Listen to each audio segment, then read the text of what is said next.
Hello and welcome to Eye of Karina TV, and in this video we are going to venture into the dark side of the zodiac signs.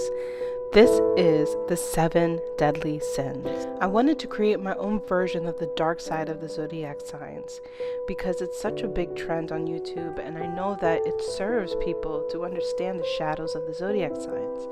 And there's so many great materials and astrologers who have done that work. And what I wanted to do is get down to the root of the issue, the root of the problem of why these shadows exist.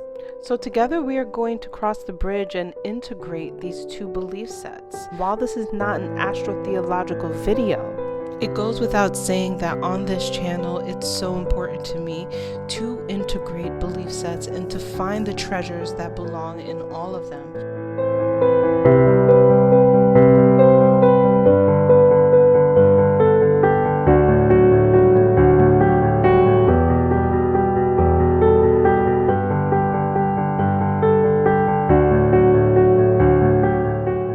And so if you will, hold my hand and cross the bridge with me into the dark side of the zodiac signs, integrating the 7 deadly sins, understanding the shadows behind the signs, and how we can actually understand what it is that we need to fulfill that empty vessel, that empty part of us that needs to be satisfied or seeking that instant gratification that we can find in the 7 deadly sins.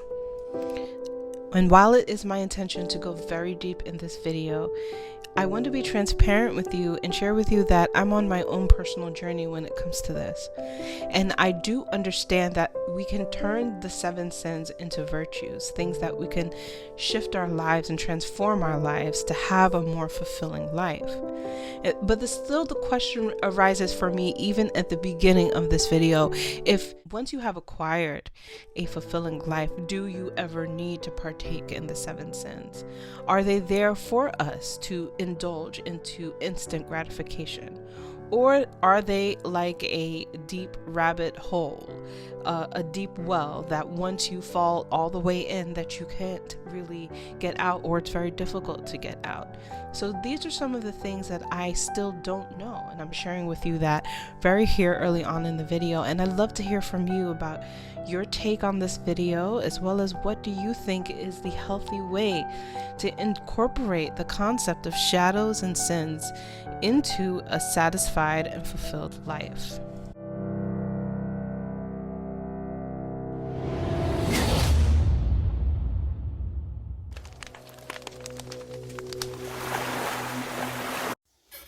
One of the resources that we'll be referring to is the Dante's Purgatorio, which is a divine comedy, some say a poem, written in the early 14th century, and describes a man's vision or imagination of the 7 layers of hell. It's quite often utilized within biblical concepts, but I'd like to also introduce it as a concept of the brain, in the sense of that you can kind of fall into your own pits of hell mentally, on a mental level, and how if we utilize the 7 sins and the 7 terraces in which the people in the poem are walking through the different levels, right? We can get some real understanding of where these shadows and sins come from, in which when we're falling into this state of remorse or regret or depression, that we can fall into these terraces.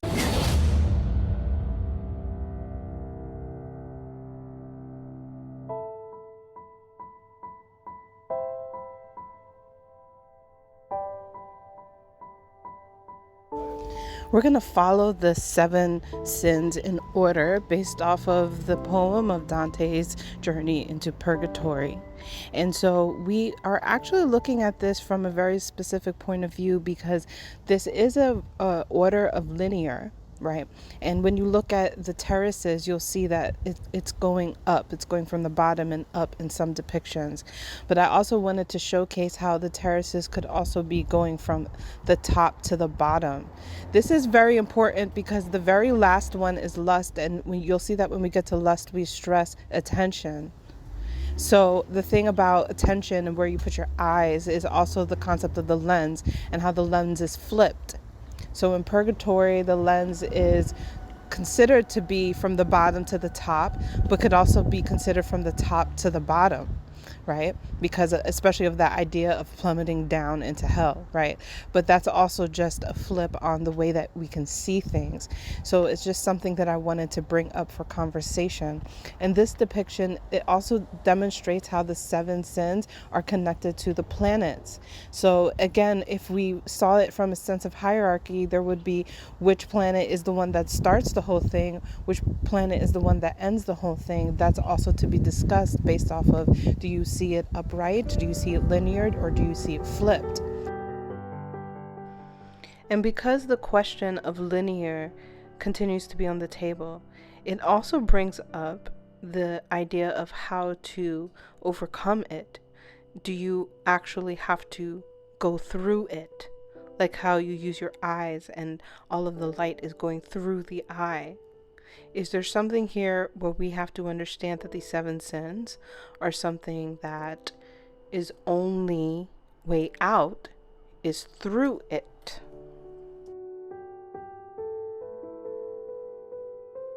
That are they linear? Does one start, does one end, or are they all connected?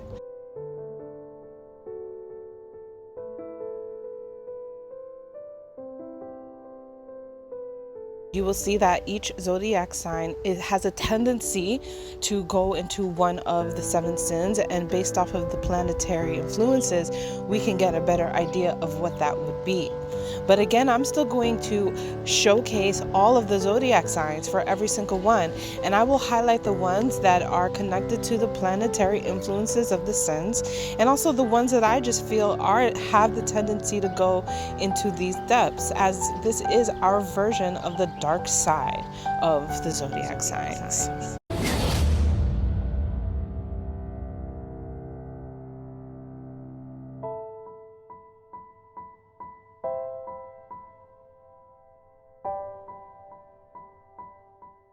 From the depiction of the order of purgatory, it's actually Cancer and Capricorn that would be connected to pride, as depending on the point of view that you see it, it's the moon or Saturn that is the first step or the first level.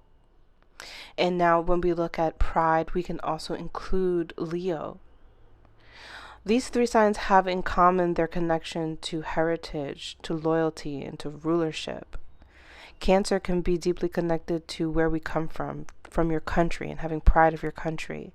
Capricorn can be connected to having pride of success, to having pride of your business, or to having pride of hierarchy, a sense of being above everyone else. And Leo can be the pride of rulership, to be in a position where others have to listen to you. I find pride to be the most interesting in it being an entryway. Its connection to the moon suggests that it is a shadow of the identity. As the moon is a reflector of the sun's light, pride is a shadow of what it is that we see as ourselves. So this is the beginning of identifying with things that are external from our actual self or our actual soul. It also is the beginning of separation in itself, because if we saw everyone as us, then wouldn't we be unified? But it's actually seeing others separate from us that pride actually begins to seep in. In the journey of purgatory, Dante is walking through purgatory and speaks of the area of rulership, and how rulership denies people something. It denies people access. It creates a separation between the higher versus the lower. And this can lead to many things on even the human body, as like the head is higher than the body. This is also to consider the fact that spirituality could be higher than materialism. It's the true identity of separation in itself. And what upholds pride is the experience of being separate. And what thrives with pride is the need to feel separate and for others to feel that you are separate. Its connections to the sign of Cancer suggests that it's about where we come from. And its connection to the sign of Capricorn is about where we're going. So people who are prideful may often be the types who are ambitious types, the types who has a deep connection to their family. Maybe there are connections of what the family wants you to become that seeps in when pride happens. And there's a deep connection to success here with pride, as the need for success or the need to accomplish it or the feeling of accomplishment is the very dopamine that we're looking for here. The instant dopamine is that feeling of accomplishment.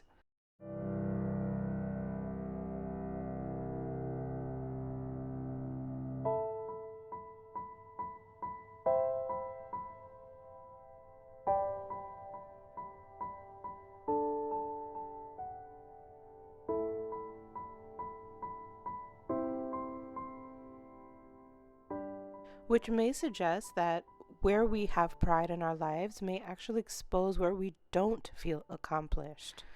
So this is where in society we can find it to be connected to even things like view counts, like how many views we have on a video, how many likes we have on a photo. These concepts help us to feel like we are something worthy, something great. And it can give a falsified sense of success. And Pride's connection to Leo also suggests that we are now rulership over something because we have these connections to separating ourselves from others. There's a rulership because we have these view counts. There's a sense that we are on top of others or better than others because we have success.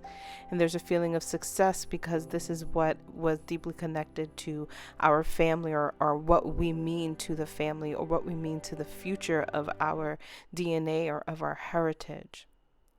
Pride is something that can seep in, and I think that its connections to the moon show that it's something where, well, I thought that I had good intentions about this, but in the end it's actually showing up to be a little ugly. And its connections to Saturn showcase the karmic duties of having success, having a family, having that connection, because not everybody would have those successes and have those connections. And because in every single level, I think that there is something that can be turned around when it comes to pride. What I feel could be turned around here is the giving of our hierarchy, the giving of our titles. To give away the title means to see yourself as others and to not see yourself as bigger than or better than others. I think in order to recognize that you are humanly flawed and they are humanly flawed.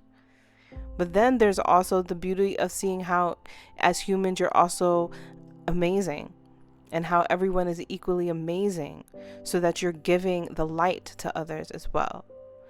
So there's this recognition of other success that can also be given to help ease away pride. In its loneliest fulfillment, pride is the first step of loneliness. And the unity that we can find in transmuting pride is to let go of the 1% or let go of the hierarchy, to let go of the rulership itself. A hot dish of pride is one that is enticing your ego to feel like you have won something, to feel like you're better than others. Pride happens because we actually don't feel that we are, so we lean into these shadows of the zodiac to feel better. And so this is why also pride, it can deeply be connected to Aquarius because of the need of using groups in order to help uplift oneself. That lovely dish of pride is upheld in quite often things that we see as rituals. And because of this, we also have to look at Sagittarius as a part of the zodiac signs that are connected to pride. And another zodiac sign that I would add to the pride bonus list would be Libra, as pride can be used for justice and it can make people feel better to act on pride in the face of justice, which actually distorts the very thing that justice can be. because it is within this inferiority that continues to be laced deeper and deeper and deeper when we partake in pride and prideful things, and to consider external things like view counts and diplomas or trophies as something, that means a sense of significance. Because the next parts that happen after pride, as we dive through the sins, are deeply connected to feeling insignificant. Take, for example, pretty privilege, which it is an actual statistic that people who appear to be more beautiful or attractive can get by on the justice system versus people who are not. Insignificance is a covert operation and is found in the sin of envy. This is why we can find that Mercury and mercurial signs will be deeply connected to envy, because they deliver a message. And quite often, when it comes to envy, this message is that something's off. Envy is the eye's ability to see not only separation, but to see hierarchy, to see that somebody has something that you don't, to see that you have certain matters and other people have different matters. You have big problems and other people have smaller problems. Envy is the next level of separation, which is comparison. It is the distinct difference in how we can judge who is superior than the other. It gives us a sense of who could be better than others. And this is why envy comes, because we need to measure that very thing. Who is better? Envy's connection to the color green must be recognized, because this is definitely where we are experiencing the robbing of the heart chakra. It is where the heart is dying. It is the experience of letting go of connectedness, of connection to someone else. Remember that we're talking about the color green.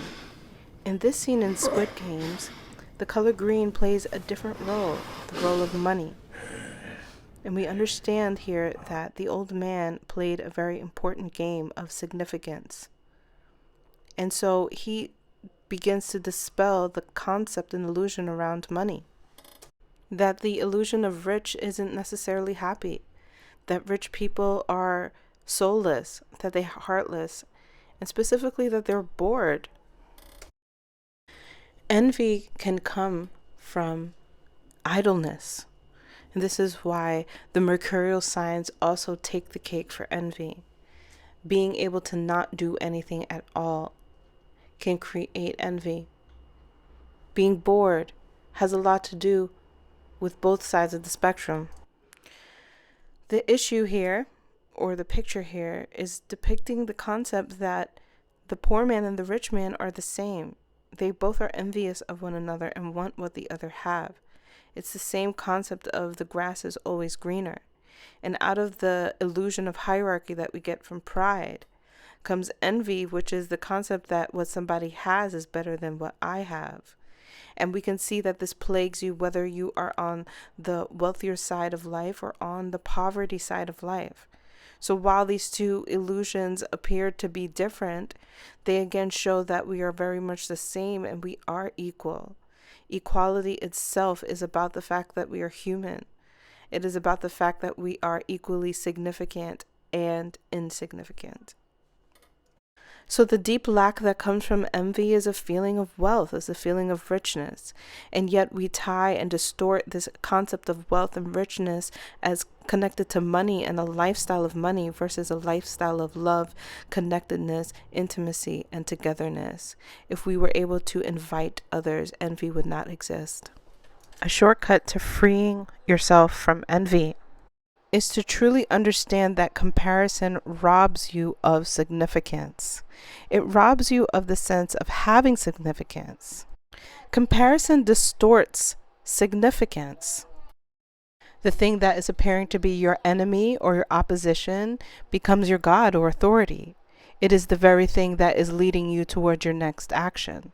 We take action towards envy in the next section as wrath or vengeance or revenge.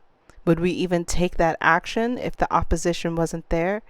The opposition begins to define us. It begins to define our actions.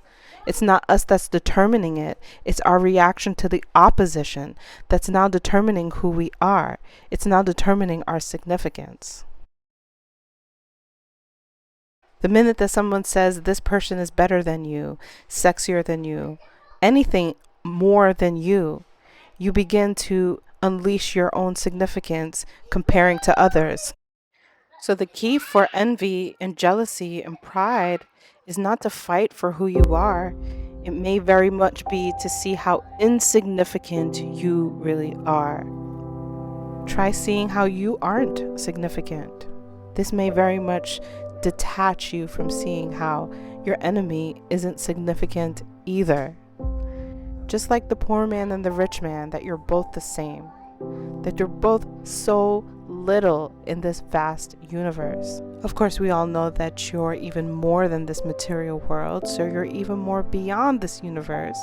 But especially when we are measuring what is better on a material level, anything that has to do with your physical body or material gains, it's all truly insignificant. It means nothing. The loss of fear. It is the loss of feeling like anything is not going to be working in your favor. In the pitfalls and bottomlessness of envy, everything is going against you. Everyone has turned on you. In the light and the freedom out of envy is the compassion that everything is always working for you. And so to give happens equally, happens openly, happens honestly, happens with trust. Because we know that we will be received. We know that we are connected. And we know that the concept of separation, hierarchy, is completely an illusion. Libra and Taurus play a very distinct role here in the transition from envy to wrath.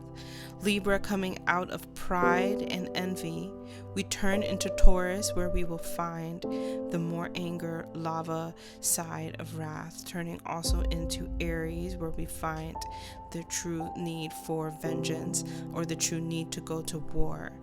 And then we also still have the sun energy here in the middle of the ascent or descent, depending on how you see it, where pride is also still an integral role for wrath.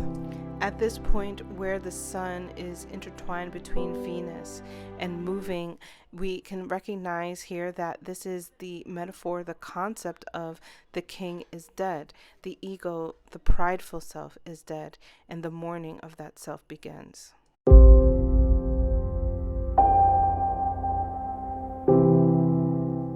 Wrath is a taste for blood.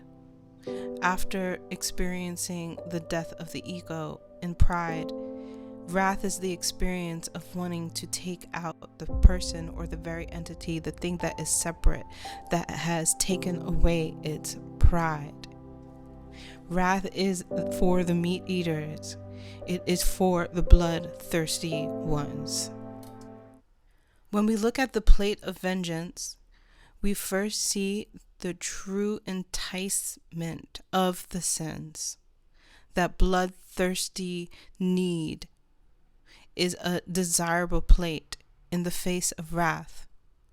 We think it could have been all the way in glutton or in lust, but it happens here. This is the moment where sin is irresistible.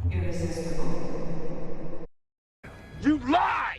You're a fucking liar! Shut up! That's what he wants. He wants you to shoot him. No! No! You tell me that's not true. That's not true. Become vengeance, David. Ah, she's all right. You tell me. Become wrath. This transition seems to be from pride to wrath.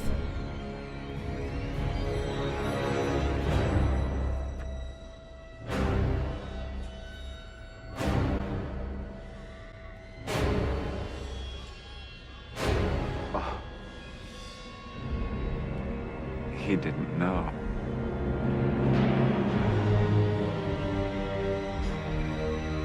The didn't know creates a huge feeling of insignificance. Give me the gun, David.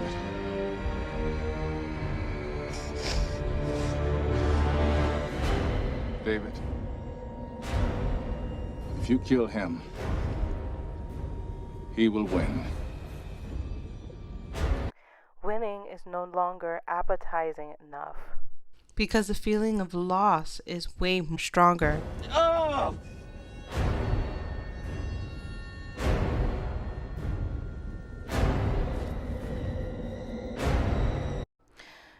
Wrath is a deep feeling of insignificance, deep feeling of disgust for self and hate.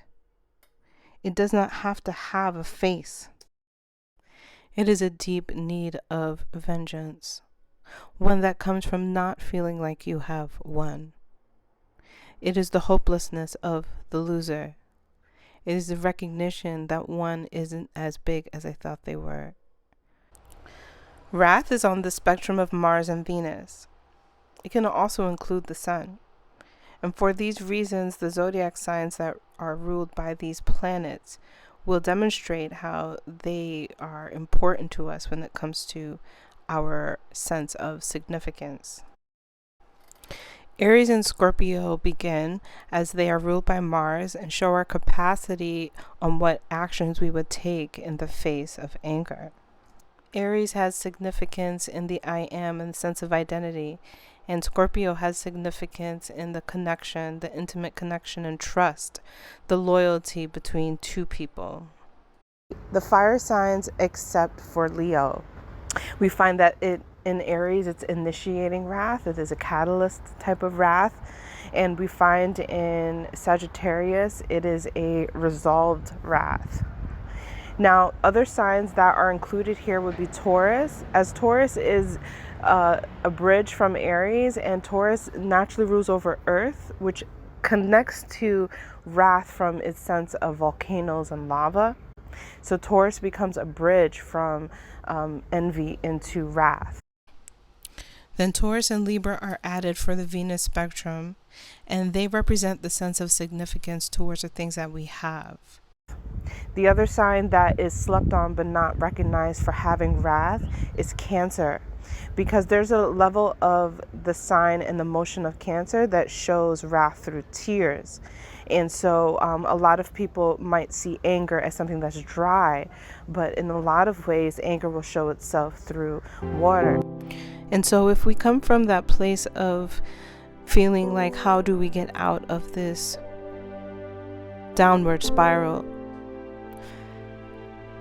There is an action that has to be taken even without belief here when it comes to wrath, that I feel like I'm finding on my own journey.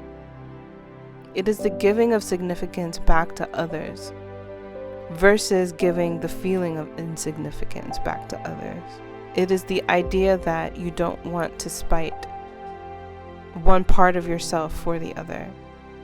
That in order to heal yourself, you have to give love where love wasn't given to you. Thomas Aquinas says sorrow about spiritual good draws man away from entirely good deeds, refuses joy from God, and repelled by divine goodness. This is sloth.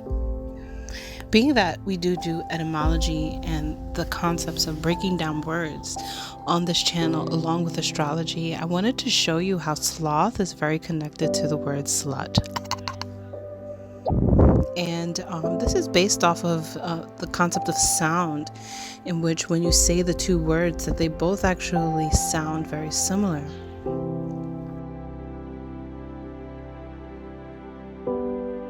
It also is going to create another sound, which is slot, which is the derivative of sloth. And it's a Latin term that means without care, indifferent to duties and obligations to God.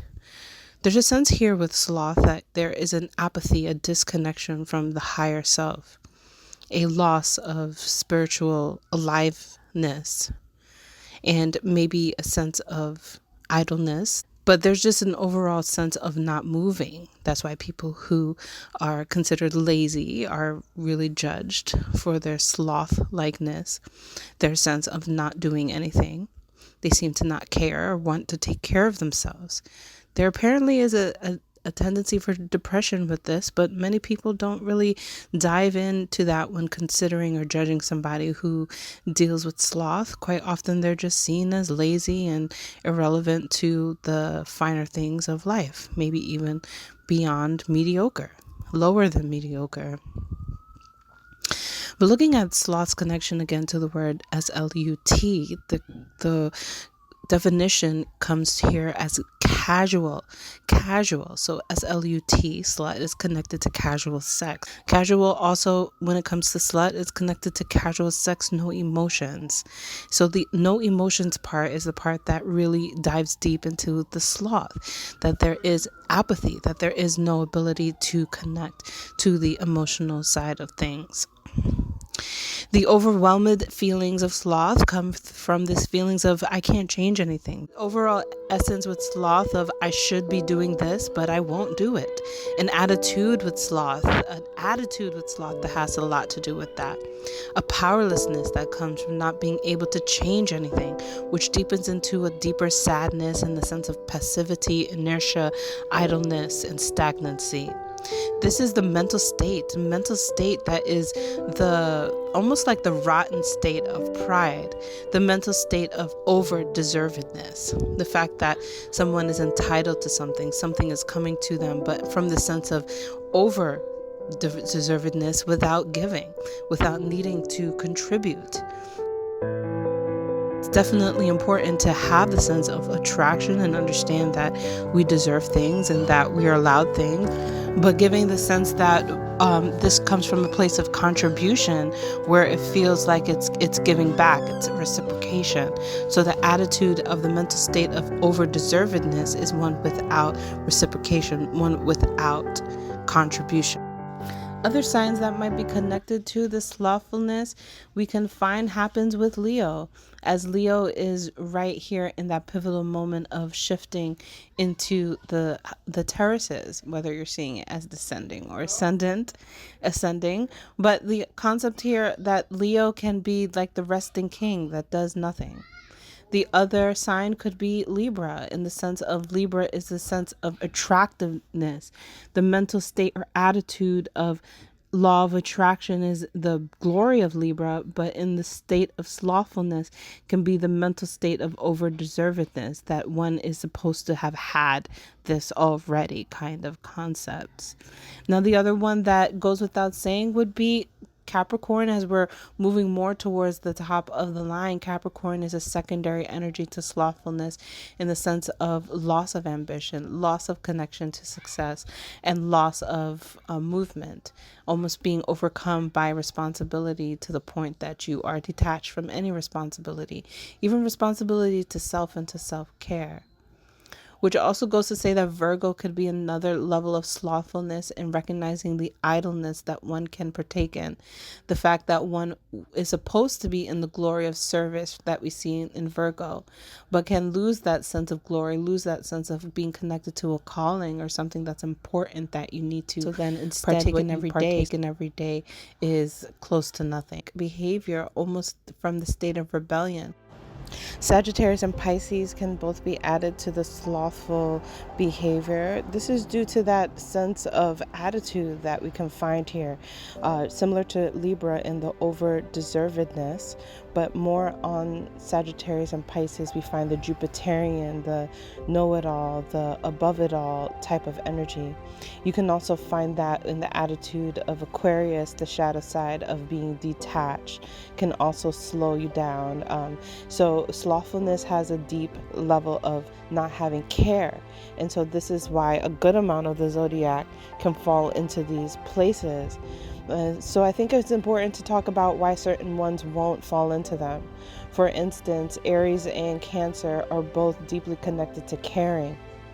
Aries connections to sloth could be connected to the slut versions, the lustful areas, but because Aries is ruled by a Mars, which is passion, it tends to not be one that falls into this level of the 7 deadly sins as much as it would in lust. And for Cancer, because Cancer is the sign of caring, it's usually not a shadow of Cancer to partake in sloth. It may appear to be that way. It may appear to be that way because of sometimes cancers can appear to be slow moving, but it is their compassion and their rulership of caring that kind of keeps them off of this spectrum, so they can fall into it, but not as much as the rest of the signs. And then Taurus and Gemini can, because Taurus is a working energy, it usually does not fall into that. And I know a lot of people might disagree because Virgo is also a working energy, but because Virgo stresses work, it can also have the tendency to do the direct opposite, similar to Capricorn, which also is a stressor of work and from the earth sign, but more than Taurus will showcase the need to not do anything at all, especially with the Saturnian influence of Capricorn, which can make you feel like you are slowing down. Can make you feel like you can't do anything at all. So Taurus has the capacity to fall into this, but a lot less than people would imagine. And the other thing goes for Gemini too, because Gemini can have the sense of idleness. One would think that Gemini can fall to slothful ways. Geminis may appear to have messiness, but slowing down is not something that it comes naturally for this energy, because they are intellectually based and they are naturally moving messengers of the zodiac. So they have a natural movement that comes with them, similar to Aries, but also very different. The need for healing through deficient love is about taking action quite often when we do not have the feeling to do so. So this requires an action over attitude quite often, because the attitude itself has been tainted. Quite often we're going to have to want to share ourselves, share our attention, and give effortlessly and give with responsibility and duties in sloth, even when we don't feel like it, because the true reward will come in finding that after you have committed to those specific actions, that you will find the joy that you have actually been looking for through the eyes of others and how it is that you affect others.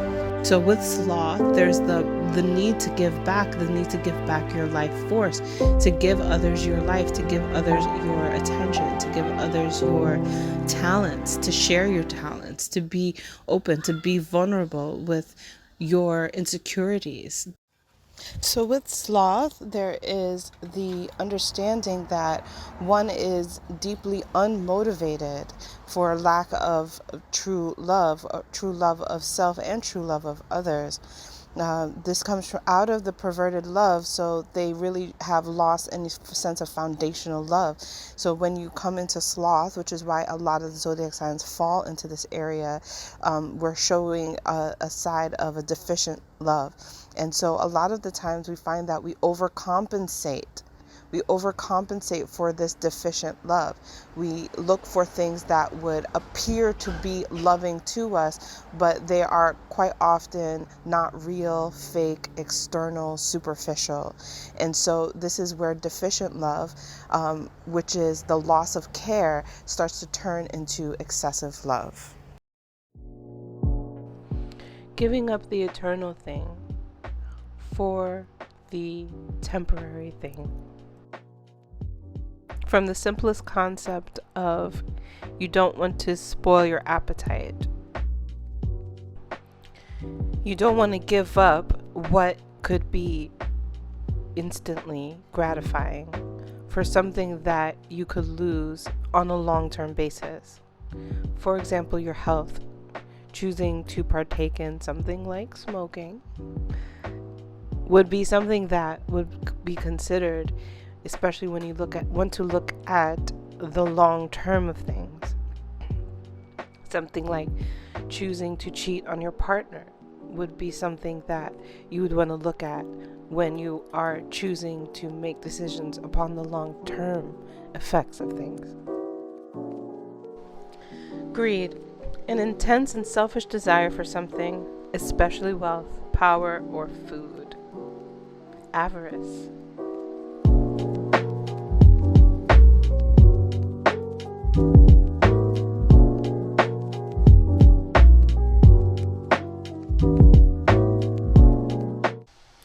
I think greed's connection is deeply connected to the fear of the future. There's a need to get everything that you can out of it right now. There may also be a level of safety and security that is coming with greed. The fact that maybe you feel deprived. I think deprivation is an important thing when we start to look at the excessive love part of the climb on the terraces. Because when we look at excessive love, we can see here that we just came out of deficient love. And deficient love is the type of love what is lacking. Deficient. Not having enough of a specified quality or ingredient. Not having enough. So out of sloth comes that deficient love. And then we move into this excessive love. And so deprivation is really heavy on the table. And I think with greed, we find that it is a fear or almost an anxiety of deprivation. The fact that it might happen again. You know, the fact that you haven't had certain for a long time. You haven't had enough of something. And so whatever it is that you have greed for is the thing that you clearly feel like you're lacking. You clearly feel like you have been deprived of. When we come to greed, we really see the deep intensity of the Sun and Venus that start to showcase the excessive love. There is also the level of Jupiter that is playing a role here. And so what we're finding with this layer is the Leo energy that would showcase the need for even more. There is a sense here of pride, but there's also a sense of hierarchy. This could also come from Capricorn, where we find the Saturnian energies that are coming towards the end of the planetary alignment. Showcase that, you know, Saturn is where we are restricted from things. So deprivation is intense wherever we have Saturn. And so greed can also be intensely here. So we'll find that happens for Leo and for Capricorn. We can also find it occurring in the Venusian signs of Taurus and Libra because of the Venus aspect and the love of money that comes with Venus. Also the love of beauty and the love of attention, the love of attraction, and the love that pretty privilege and attraction can bring can also be greed. The need for more people, more attraction, more sexual energy towards you, that could also be connected to greed, where it's not the actual deed itself of having sex, but it's more of the need for that attention, the need for that experience.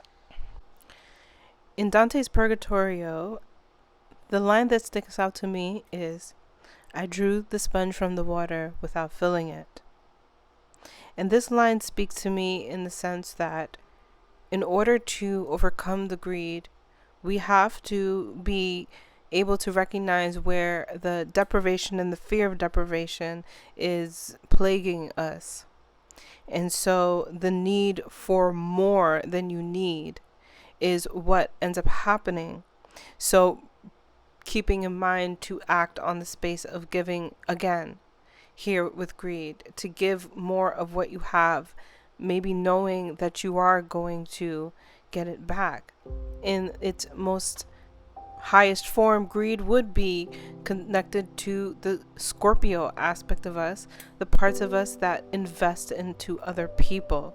And it seems to be sort of tainted with Scorpio, in which it could be a sexual, connotation. But the truth is that on the spectrum of Taurus and Scorpio, we find that sense of wealth comes from investing in others, appreciating others. These are words that are connected to the money and finance literary terms as well. So when we look at greed, we can see here that we are almost coming from a poverty mindset, a fear of lack, a fear of when will I get my next one.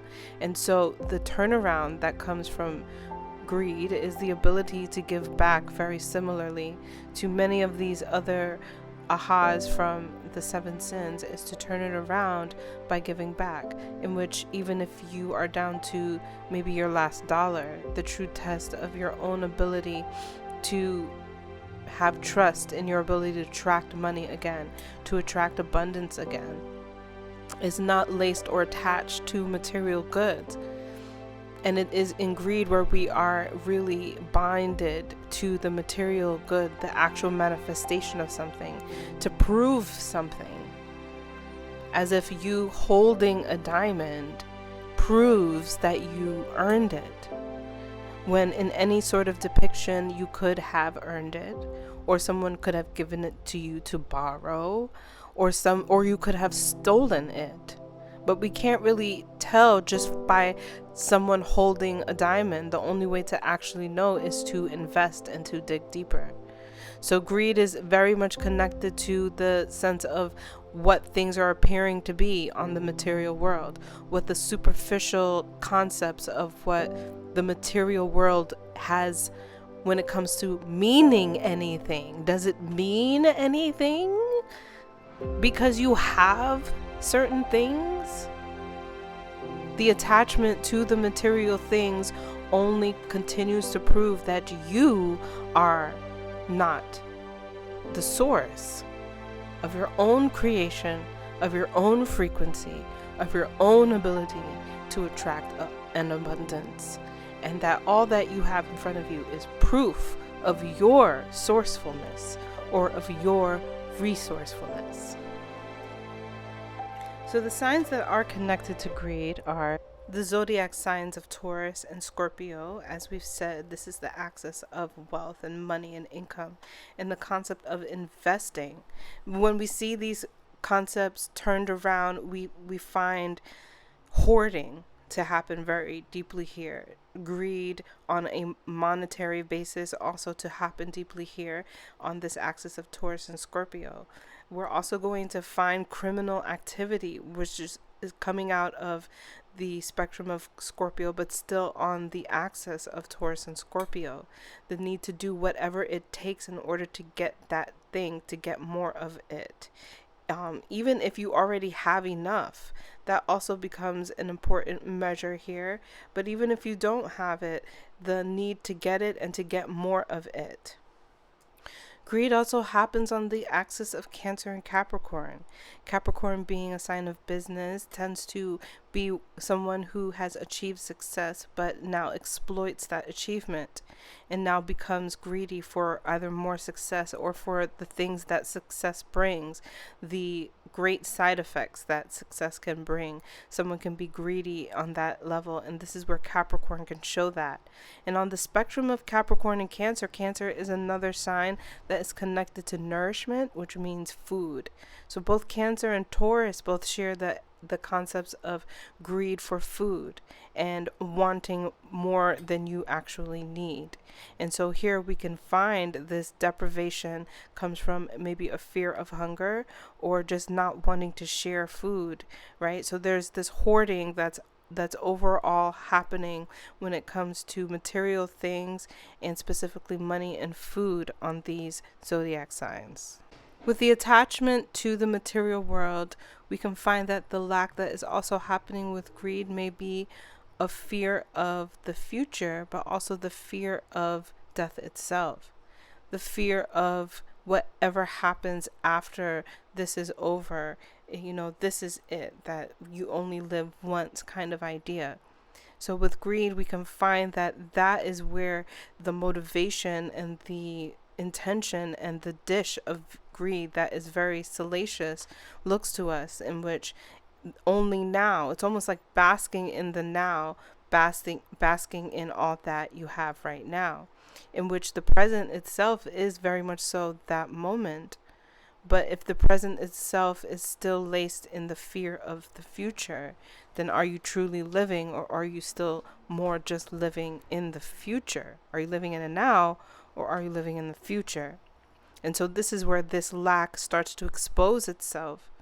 And the fear of the spirit and the spiritual side of life starts to also show itself. The fear of judgment for indulging things. So it's like whatever is taboo starts to also expose itself as being enticing. Whatever is against the rules, whatever has to do with cheating, whatever has to do with going against your own word, being against your own integrity, the effort mentality, the concept that, I don't need to be restricted because this is my life and I'm going to live it now. That becomes something that is very deeply abundant and can sound and feel like the very thing that you need, but it truly can forsake the fact that there is another moment that's coming. So the fact that you're living in the future keeps you living in the future and creating the future that you're not truly committed to. Or maybe you are you? You tell me. Where in the greed area of things, we're seeing the fear of death and the fear of what is after death. So the fixation of greed can show itself on multitudes of levels. It can show itself in the highest form of a rich person, highest meaning this is what is hierarchy in society, or it can show itself in the lower form of a person who is in poverty. You can show itself in somebody who hoards things in their house, somebody who nitpicks their very little bit of coins. And so this is where greed shows itself. It doesn't always show itself in the clear, flashy, ritzy, way of living. Sometimes it's showing itself in the everyday sense of lack and monotony. Greed can show its face because of the fear of just trying to survive or trying to live or trying to thrive, and that being a very thin line and what that actually means. Hey, little boy, my chocolate must be untouched by human hands.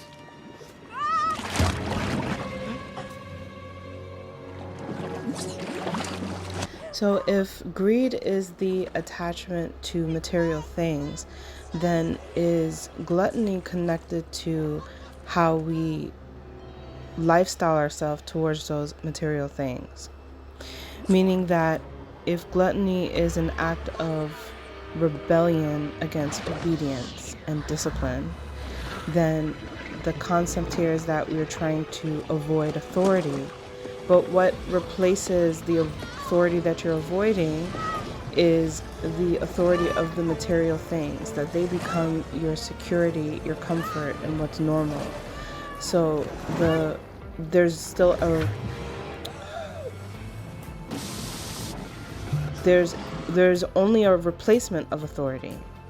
There's only a replacement authority from the godlike nature in you to make decisions into the material thing that you're overindulging in. That becomes your authority, that becomes your God.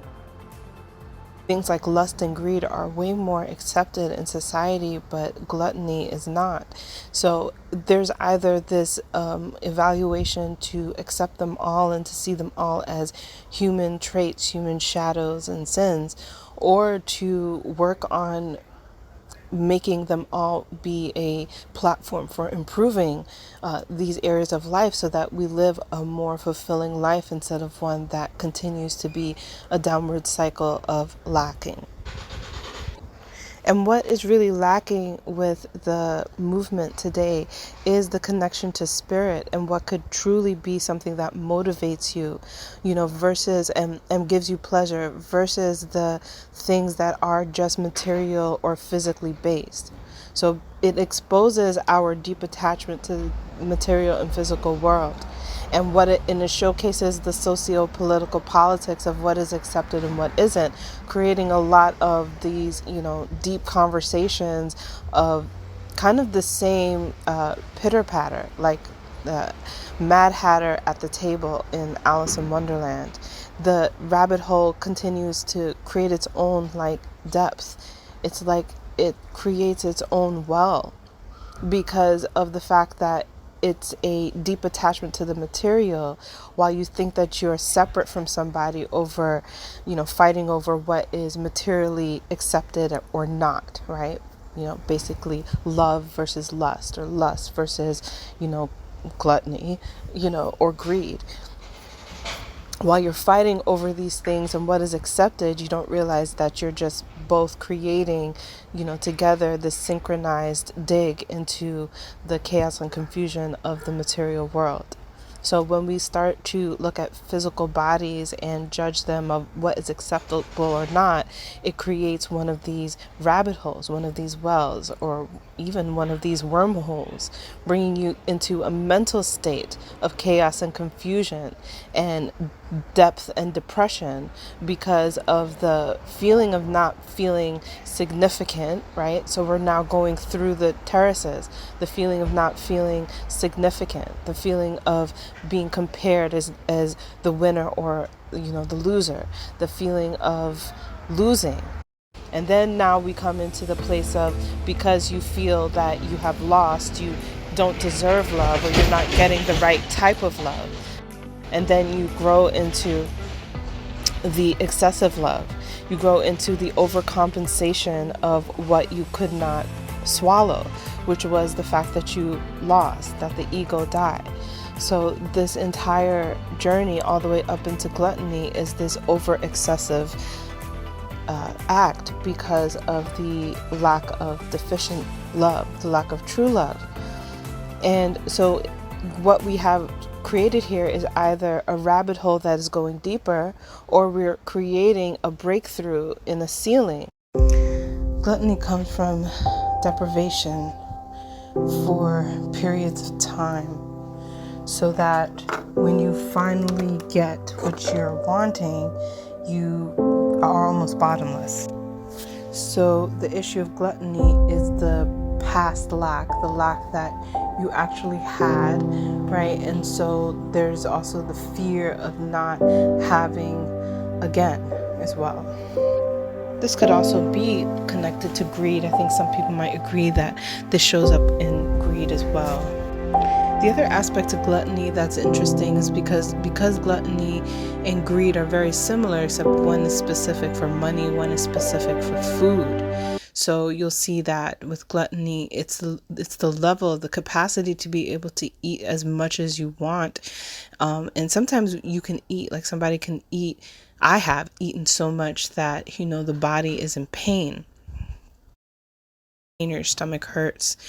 And so this hints to the fact that gluttony is also deeply connected to not understanding what the body feels like when it is happy, like when the body feels good. So this might be somebody who, works really hard and pushes themselves to the limit. Connected to not feeling connected to your body. Being in certain situations where you ignore the signs of your body, you ignore the pain of your body. Okay. So, for example, being in a work environment, right, that is not good for you, feels comfortable, or maybe you don't know, like it is comfortable, it is whatever to you, but you almost have an endurism about it. I think gluttony is definitely connected to endurism, because through endurism, in certain situations of endurism, right? So endurism itself is not necessarily bad, but enduring during a situation that does not nurture you or give back to you.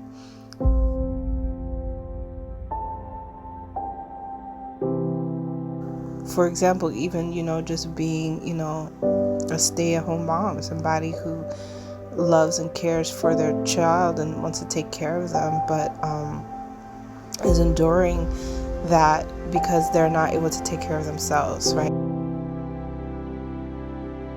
Pain or discomfort is a connection. Peace is not a connection. Peace doesn't necessarily feel like anything, or peace does not feel like the normal. So having the body be in physical pain can be a version of gluttony that shows us that. So this is why you can have somebody who will eat all the way until they're, in discomfort. It feels like you're connecting, but really you've disconnected all the way to the point where you're so full you can't move, you can't breathe, you can't do any feeling the actual pain, which actually may feel more normal to you than feeling peace in your body. It's also connected to our emotions and our ability to digest emotions. in which there's an overproduction of estrogen. This is showing a deep sensitivity in the character's lifestyle to emotional feelings. So having foods that stimulate the taste buds help to make things easier to digest. One has to recognize where they're too attached to the taste of things, and recognize that certain things like logic and facts might actually be disturbing to them. This might be a sign or sin or signal to you that there is something going on with the levels of gluttony. The ability to digest maybe what somebody else is trying to tell you that might suggest a new emotional experience that you are not ready to experience. So there is a level of imposing that happens here where you're maybe imposing on others or others are imposing on you. So this creates deep separation and anxiety. And so the overindulgence continues almost as a therapy or a dopamine effect, a need for more of a good feeling because of maybe the fear of actual bad feelings or the fear of confrontation or whatever it is in your lifestyle that may show up for that.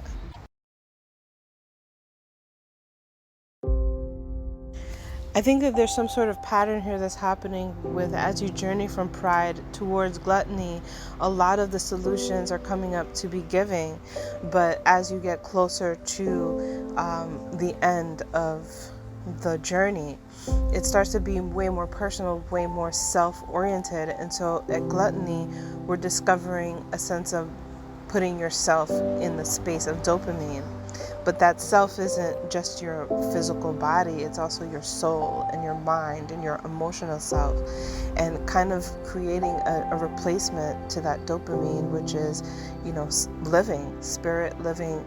So what this would be is recognizing that your self-discipline is the key here, and self-dopamine is the same thing as getting off on yourself.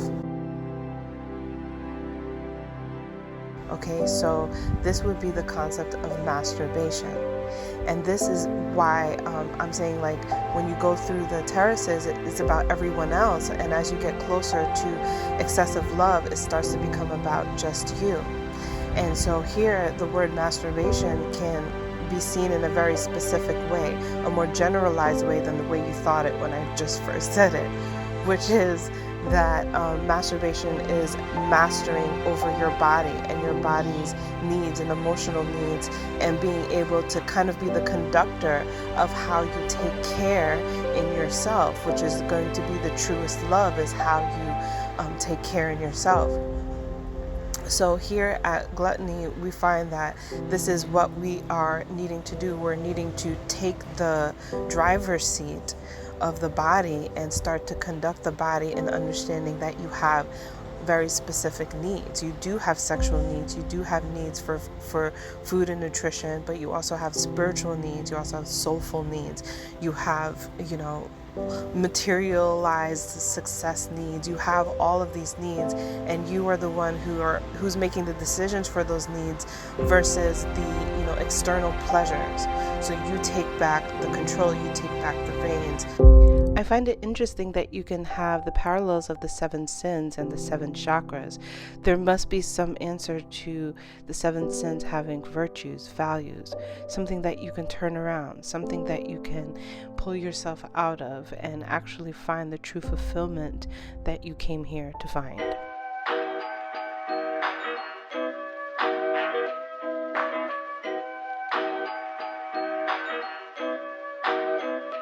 All of the 7 sins are connected to attention, and there are ways in which you can grab someone's attention.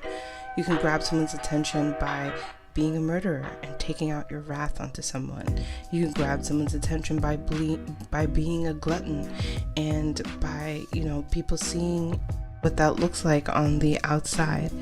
These are harsh truths. So the harshest truth of lust is that lust is deeply connected to attention.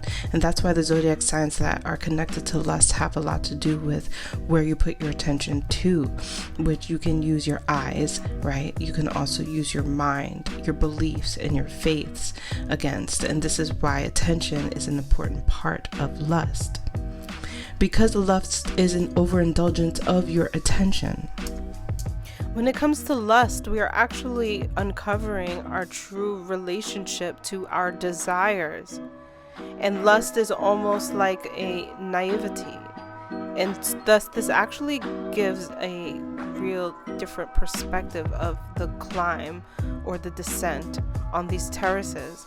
As when you look at the purgatory terraces, lust is the final one, right? Or is it the beginning, depending on if it's ascending or descent from your point of view. So with lust, we can see that this could be connected to various things. It's connected to attention, it's connected to development. And it makes me think that these tears could be a development of your own psychology, from child into teenager. And as once you reach the pitfalls of hormonal changes and puberty, lust is the final thing that you have to conquer. So we could see these things as things that are parallels of various truths of life. They're not just one way and one dimensional. So what we can find from this entire thing is the true meaning behind lust and disgust, this axis of lust and disgust, which is that you can manifest your desires, that your eye to see what is lustful and your eye to see what is disgusting are important for you to recognize, so that you can actually find the third thing, which is your truest desire, which lies somewhere in between those two things.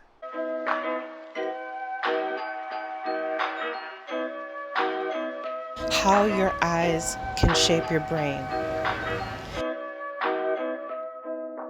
The journey through the terraces of the seven sins, and how they are also mapped out and artistically drawn to also mimic the shape of an eye. And the way in which we look at the seven sins are deeply connected to what we put our attention to and where we transfix our eyes. So in order to understand this very, very important level of lust, we have to understand how the eyes are able to shape our brain, which can also constitute the idea of alignment. And truly getting into alignment is to utilize the virtues, the values, or the healing concepts that would turn around any indulgence in any of the seven sins. So this has to do with the way that we transfix our attention and where we place our eyes and what light does to our eyes and how the eyes receive information and how this information shapes the neuroplasticity within the brain. So it is very important to understand how the eyes play a very important role in all of this. And this is why Aries is going to be the strongest rulership of the lust placement, the lust terrace, even though there are other secondary signs that would go with it. This also hints to other studies on psychological development. There's a Freud psychosexual development that also constitutes these levels that a child goes through in their sexual development. And this could also be connected to the seven sins or the depths of purgatory as well, in the sense of there is a level of development that has to happen and is measured when you look at your journey through these layers. When we get to lust, we can measure it in our material world, in today's modern world, by pornography.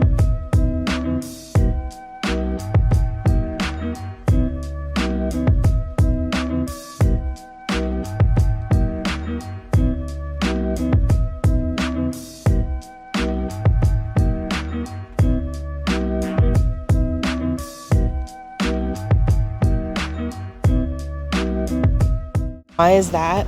Because there are hints to the fact that when the brain is connected to pornography, that it creates a almost like a reset or a recessive situation where you are operating in a more youthful, or I guess childlike way, in a more pre-developed way. So it starts to create a lot of shaping or reshaping of the prefrontal cortex. And so with our current day situation, you can find that people who partake in overabundance, unbalanced amount of pornography or anything that is visually stimulating, like on the internet, are some of the people who are recognizing like an actual material shaping of the brain. So this is why lust is such an important degree, because what lust actually is, depending on how you see it as ascending or descendant, how you lust or how much you partake in lust shows what might be your own measurement of development, of maturity. So when it comes to lust, there can actually be a lack of maturity that is measured, a lack of being able to once you weigh the whole thing, right, from pride to lust, you can almost create like a scorecard of your ability to handle things as a mature adult human being who's mastering themselves and working in a fulfilled life in society. And so what we have honored or idolized in society quite often can show the things that make you more like a child versus make you more like a wise or mature adult human being. So there's lots of connections here to the measurements of development of the brain, and also to how the eyes receive light and what that does to the shaping of the brain. And so this is way beyond the condemnation or the damnation of religion. It's about your free choice to have knowledge and logic and to be able to put the information together to make better choices for your life, more balanced choices for your life. On the spectrum of lust, we find incredible disgust.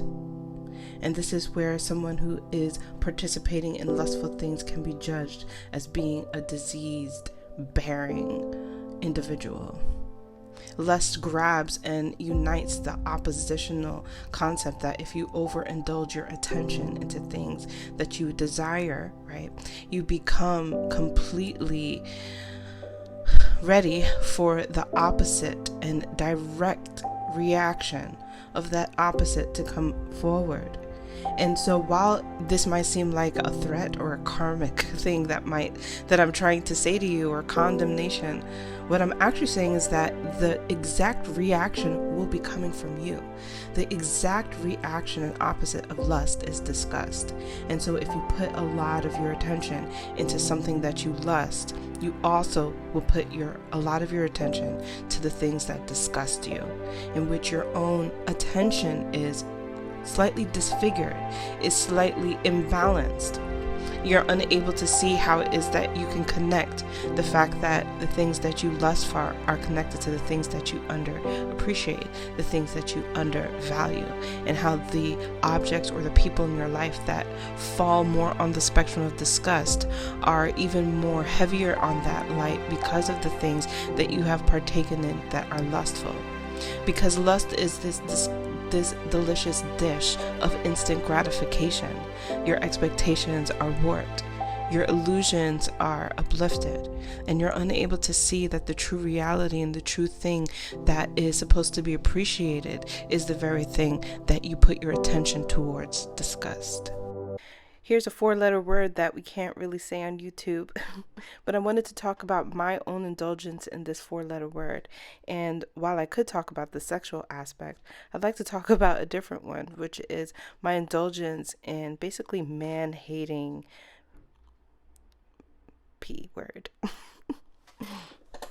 So there's clearly a stance on feminism that many people could tie me into. And on TikTok, I often receive a lot of feminist videos. And while I think that there's a great stance that I want to partake in, the real issue is that I was indulging too much in these videos. It's not to say that feminism is wrong, but that the very fact that I needed to indulge in this and lusted after these videos creates a disgust on the other spectrum in my actual relationship. And it was something that I had to take a hard look at. And I continue to do so, knowing that these sins, these shadows, these signs are things that I can be susceptible to, and recognizing that I too can fall for my own evil eye. So recognizing that lust is also developed in other non-sexual objects. When we reach lust, we reach the question of our capacity to have commitment. And this is why lust is one of the things that actually really will threaten like commitment in between a partnership, romantic specifically. And while this seems to be the more common cliche thing that we find lust to trigger and to threaten, it's actually a lot bigger than just that. It's actually just commitment to anything. Our ability to be distracted can be the very reason why we don't fulfill our commitments towards our life goals, towards the things that we want for our family, success. There seems to be an overall fear that understanding these 7 sins is going to strip you from your fun. But in fact, I think it's actually the opposite. I think that what we're understanding here is that we are supposed to have fun. We are supposed to have desires. And going through the levels, we can understand where it is that we have pitfalls, where it is that we think that this is what we want, but it may not actually be the case. And it's about actually figuring out what it is that we want. So the concept here is to not want. The concept is to want authentically, to know exactly who you are and to know exactly what it is that you want for your life. So lust is simply desire, right? We also have to bring up the idea of deprivation. And sometimes people may take the extremes of just completely eliminating all of these distractions. But is the journey really about elimination, or is the journey more about actually going through them? Going through the stages, going through the developmental stages, and really figuring out what it is that you really want. Maybe that's the actual key to unlocking desire. And is it a sign for us to look to find where it is that we are off track from those desires and those commitments that we made towards those desires?